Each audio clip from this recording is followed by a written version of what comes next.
आज एक बहुत ही आम किस्म के मौजू पर डिस्कशन करने जा रहा हूँ और मैं कोशिश करूँगा कि जो भी मैं डिस्कशन करूँ इसका मैं साइंटिफिक रेफरेंस आपको ज़रूर प्रोवाइड करूँ। चूँकि आई एम अ बायोलॉजिस्ट इसलिए मेरी ज़्यादातर टॉक बायोलॉजी से रेफरेंस पर मुश्तमिल होगी। अक्सर ये बहस मज़हबी तबक़ात में चलती रहती है कि अख्तियार किसके पास है और जो मेजॉरिटी ऑफ पीपल हैं स्कॉलर्स हैं वो इस चीज़ पर एग्री करते हैं कि मुख्तार कुल यानी कि वो वो हस्ती वो पावर वो ताकत जिसके पास हर चीज़ का अख्तियार है वो खुदा की ज़ात है और नो डाउट ऐसा ही है कि हर चीज़ पर कंट्रोल सिर्फ खुदा का है। बट सम टाइम हम लोग इस एक कैरेक्टरिस्टिक्स को इस फीचर को मंसूब कर देते हैं खुदा के अलावा बहुत से लोगों के साथ भी। तो आज मैं आपके साथ इसी मौजू पर डिस्कस करूंगा कि अल्लाह ने इंसान को कितना अख्तियार देकर इस दुनिया पर भेजा। तो अगर आप बायोलॉजिस्ट हैं और अगर आपको बायोलॉजी से रिलेटेड थोड़ा बहुत नॉलेज है तो मैं थोड़ा-सा आपको इस पॉइंट को ज़्यादा क्लियर कर दूँ। इंसान में 2 तरह की एक्टिविटीज़ होती हैं। एक वो एक्टिविटीज़ जो कि कॉन्शियस एक्टिविटी होती हैं।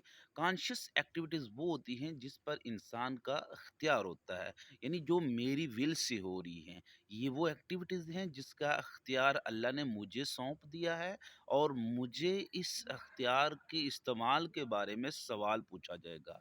यहाँ पर खुदा अपनी इंटरप्शन नहीं करता। और कुछ वो एक्टिविटीज़ होती हैं जिसका इख्तियार मेरे पास है ही नहीं। उसको हम नॉन कॉन्शियस एक्टिविटीज़ कह सकते हैं, हम इसको इनवॉलंटरी एक्शन कह सकते हैं। जो कॉन्शियस एक्टिविटीज़ होती हैं ये हमारे इख्तियार में होती हैं। लिहाज़ा कॉन्शियस एक्टिविटीज़ सिर्फ़ और सिर्फ़ हम जिस चीज़ से एक्टिविटीज़ परफ़ॉर्म कर रहे होते हैं, वो होते हैं हमारे अफ़ेक्टर्स। हम जिससे एक्टिविटीज़ परफ़ॉर्म कर रहे होते हैं या कोई भी काम कर रहे हैं हम, कोई मोटर एक्टिविटी कर रहे हैं, वर्क कर रहे हैं, मैं बोल रहा हूँ, मैं लिख रहा हूँ, मैं सुन रहा हूँ, ये जो मेरी एक्टिविटीज़ हैं ये सारी की सारी मेरे कंट्रोल में है। मैंने क्या बोलना है, ये मेरे इख्तियार में अल्लाह ने दिया है। मैंने कब बोलना है, ये अल्लाह ने मेरे इख्तियार में दिया हुआ है।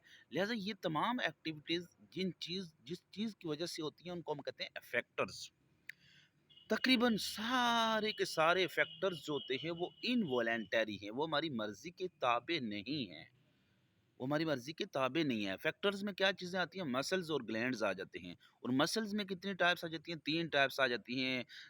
सबसे अर्लीस्ट फॉर्म ऑफ वेस जो मसल्स हैं वो स्मूथ मसल्स हैं। इनकी वज़ह से जो भी मूवमेंट होगी है, उस पर इंसान का इख्तियार नहीं होता। इसी तरह से दूसरे बड़े मसल्स होते हैं, वो जो मोस्ट अबंडेंट मसल हैं, वो स्केलेटल मसल हैं और जो तीसरे मसल्स हैं, एडवांस किस्म के मसल, वो हैं कार्डियक मसल। तो ग्लैंड्स जो होती हैं, कोई भी ग्लैंड्स की सिक्रेशन है, मेरे मुँह से पानी निकल रहा है, ये इस पर मेरा इख्तियार नहीं है। मेरे स्टोमक में से गैस्ट्रिक सिक्रेशन हो रही है, इस पर मेरा इख्तियार नहीं है। तो सिर्फ़ वो एक चीज़ अल्लाह ने आपके इख्तियार में दी है, वो है स्केलेटल मसल की एक्टिविटीज़। यानी कोई भी काम जो हमारे स्केलेटल मसल की वज़ह से हो रहा है, वो इख्तियार अल्लाह ने इंसान को दिया है और इसी के बारे में हमसे पूछा जाएगा। इसीलिए कहते हैं ना कि फरिश्ते से बेहतर है इंसान बनना। क्यों? ऐसा क्यों है? चूँकि फ़रिश्तों को अल्लाह ताला ने किसी चीज़ का इख्तियार नहीं दिया, उनके पास ये चीज़ें नहीं हैं। वो कोई काम अपनी मर्ज़ी से नहीं कर सकते, उनके पास कॉन्शियस एक्टिविटीज़ नहीं है। इंसान के पास कॉन्शियस एक्टिविटीज़ होती हैं, क्योंकि इंसान को अल्लाह ताला ने स्केलेटल मसल दिए हुए और मसल की वजह से इंसान के पास अख्तियार है कि वो कौन सा काम करे या ना करे। से फॉर एग्जांपल मेरा टांग मेरी ज़ुबान एक स्केलेटल मसल है, मैंने इससे बोलना है, क्या बोलना है, कब बोलना है, कैसे बोलना है, ये इख्तियार अल्लाह ने मुझे दिया हुआ है। इससे अच्छी चीज़ें बोलूँगा तो इसका मुझे अच्छा अजर मिलेगा, अगर बुरी चीज़ें बोलूँगा तो बुरा अजर मिलेगा। میں نے کیا چیز نگلنی ہے، تو سوالوئنگ کا انیشیشن ٹنگ سے ہوتا ہے، تو جو چیز نگلنا ہے وہ میرے اختیار میں ہے۔ اگر میں حرام نگلوں گا تو اس کا حساب ہوگا، حلال نگلوں گا تو حساب نہیں ہوگا۔ ہاں، جو چیز پیٹ میں چلی گئی اس کا حساب نہیں ہوگا، کہ اگر پیٹ میں جا کر کوئی چیز خراب ہو جاتی ہے اس کا حساب نہیں ہوگا، لیکن منہ کے اندر لے کے جانا میرے اختیار میں ہے۔ لہٰذا اللہ تعالیٰ نے تمام انسانوں کو جس چیز کا اختیار دیا ہوا ہے وہ صرف اسکیلٹل مسل کی ایکٹیویٹیز ہیں، صرف اس کی وجہ سے ہم والنٹری ایکشن پرفارم کر سکتے ہیں۔ میں چل رہا ہوں، چلنا میرے اختیار میں اللہ نے دیا، میں نے چل کے کدھر جانا ہے یہ میرے اختیار میں ہے، اسی کے حساب سے اسی کا مجھے حساب دینا ہے۔ ہم کہتے ہیں نا اہدنا الصراط المستقیم، مجھے سیدھا راستہ دکھا۔ اب یہاں پر ہم اللہ سے ہدایت کے طلبگار ہوتے ہیں کہ ہاں، چلنا تو میں نے اپنی مرضی سے ہے، اب مرضی سے میں سیدھے راستے پر بھی جا سکتا ہوں، میں الٹے راستے پر بھی جا سکتا ہوں۔ یہاں سے میں نے اللہ سے ہدایت مانگنی ہے کہ مجھے وہ راستہ دکھا دے جو سیدھا ہے تاکہ میں اس پر چل سکوں۔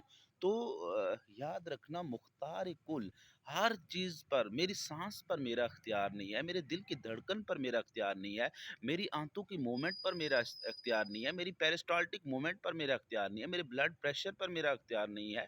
یہ تمام ایکٹیویٹیز جو ہوتی ہیں وہ انوالنٹری ہوتی ہیں، اور کوئی بھی انسان ان ایکٹیویٹیز پر کنٹرول نہیں رکھتا، اختیار نہیں رکھتا، اور بالکل تھوڑا سا اختیار اللہ نے انسان کو دے کر بھیجا ہوا ہے، اور وہ ہے اسکیلٹل مسل کی وجہ سے۔ لہٰذا انسانوں میں کوئی بھی ہستی کبھی بھی مختار کل نہیں ہو سکتی، چونکہ اس کے پاس تمام چیزوں کا اختیار نہیں ہے۔ دل کب دھڑکنا ہے، کیسے دھڑکنا ہے، اس کا اختیار انسان کے پاس نہیں ہے۔ اس کے علاوہ بہت سی چیزیں ہیں، بہت سے ہمارے فنکشن جو ہوتے ہیں، میجورٹی آف فنکشن ہمارے اختیار میں نہیں ہے، بٹ تھوڑے سے فنکشن جو ہوتے ہیں، جو اسکیلٹل مسل کی ایکٹیویٹیز ہیں، وہ ہمارے اختیار میں ہیں۔ تو امید کرتا ہوں آپ کو یہ مسئلہ تقریباً سمجھ آ چکا ہوگا کہ انسان کے پاس کتنا اختیار اللہ نے دے کر بھیجا ہوا ہے، اور اسی اختیار کے بارے میں آپ سے سوال ہوگا کہ آپ نے اپنے اختیار کا اچھا استعمال کیا یا برا استعمال کیا۔ اپنا بہت زیادہ خیال رکھیے گا، خوش رہیے گا، خوش رکھیے گا، دعا میں یاد رکھیے گا۔ پھر ملیں گے، چلتے چلتے۔